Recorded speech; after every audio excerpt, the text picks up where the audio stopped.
Hello and welcome to another episode of I'm Still Playing, and this episode is going to be all about Ananta. And that's because it has just released two monster trailers showing off tons of gameplay fresh in the wake of the Tokyo Game Show. And while there hasn't literally been anything to talk about for this game for months, now we've got tons of new information, so let's break it all down. First of all, if you don't know anything about Ananta, well, you really shouldn't feel bad, because up until yesterday, the last thing that they had shown at all was their official announced trailer from back in January. And that trailer had zero actual gameplay, but it was pretty damn impressive. In fact, so much so it shot up to the top of my list of most anticipated gacha games, and I did a video a while back saying just exactly that. If you get a chance, go and take a look at it if you'd like to know more about the developer and publisher and just a general overview of the game itself. Of course, I'll provide a link at the end of this video. Now, I gotta tell you, I actually started this video yesterday when they had only released the quote-unquote gameplay trailer.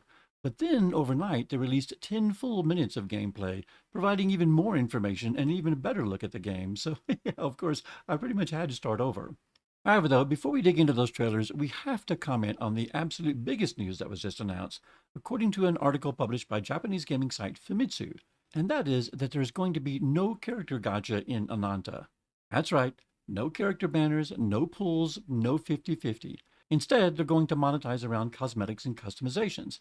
And these customizations can be for your characters, for your vehicles, even for your housing. Which, by the way, apparently also confirms that the game is going to have custom housing. It's really hard to overstate, though, how significant this is, because this now definitely marks the beginning of a trend and a change in how gacha games might be monetized. I think Do It 9 Abyss is going to get the credit for starting this trend with their recent announcement of no character collection gachas, which I also covered in a previous video. But it is no exaggeration to say that Ananta is without a doubt the single biggest gacha game on the horizon. When a game this big decides to drastically change what has become the main model in monetization, you can be damn sure every other gacha coming on the line is going to have to do the same. Hell, we may not even be able to label the genre as gacha anymore. What are we going to call it? Free to waifu? Open world boobs and butts? I don't know. But in all seriousness, I think Ananta changing the monetization of characters is as big of a C-level change in this industry as the release of Genshin Impact was.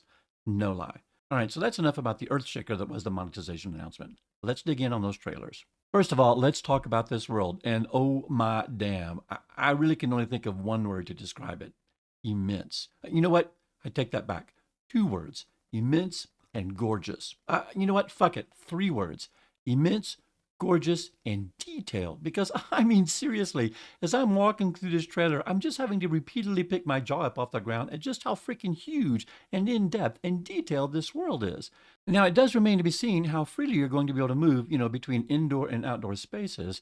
I was on the lookout for specific instances of this while watching the trailer, but I only found this one single shot, and it cut to the UI view of character customization pretty quickly. But you can clearly move about the exterior of this city freely, using a variety of traversal methods, everything from walking to vehicles to clearly what is just straight up Spider-Man web slinging. In fact, I think we need to stop right here and let's talk about the giant spider in the room. So as I'm watching this move here from the first trailer, and then watching our man sling from building to building, I was definitely getting Psionics Spider-Man 1 vibes.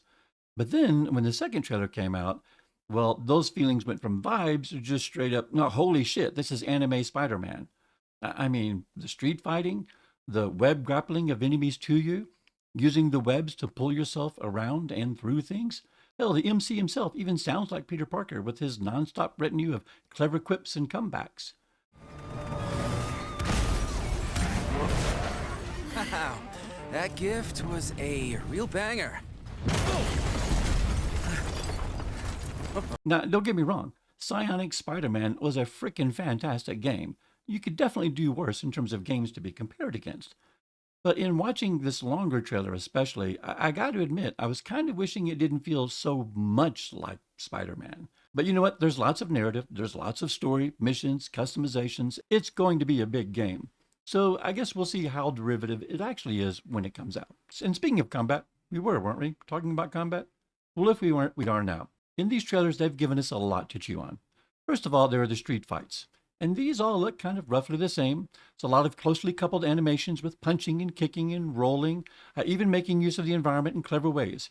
You're going to fight enemies in groups of ways, with each group taking their turn before they come at you. You know, just like Spider-Man. And you are definitely going to have some vehicle shooter sequences, with shooting various targets while on rails, tremendous explosions, and generous interspersing of QuickTime events. Honestly, this whole sequence reminded me of some very similar sequences in Cyberpunk 2077. And yes, also Spider-Man. Oh, and then it also appears there's probably going to be some stealth type missions, where you climb above your enemies in the rafters and then web sling your way down into the middle of them and beat them up just like you would in, well, anyway. Outside of combat, though, I do want to talk about the narrative structure of the game itself. And I know you're like, what? But here's the thing. The second trailer is literally a 10-minute long, action filled, nonstop, single player story segment.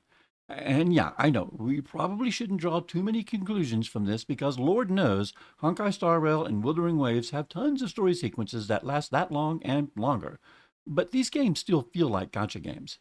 From the trailers that I've seen so far, though, this game honestly feels much more like a large scale single player RPG than it does a gacha game. It kind of feels like it has more in common with the likes of Cyberpunk 2077, The Witcher, the Tomb Raider Survivor Reborn series, and yes, that other city game with a certain superhero, than it does with games like Wuthering Waves and Zenith Zero. And I'm not even sure that that's necessarily a bad thing. And in fact, it probably isn't, and probably also explains why they can ditch character acquisition gotcha so easily. But it does make me kind of wonder just exactly what kind of game this is going to be. Listen, all gotcha games are fundamentally about the collection of things.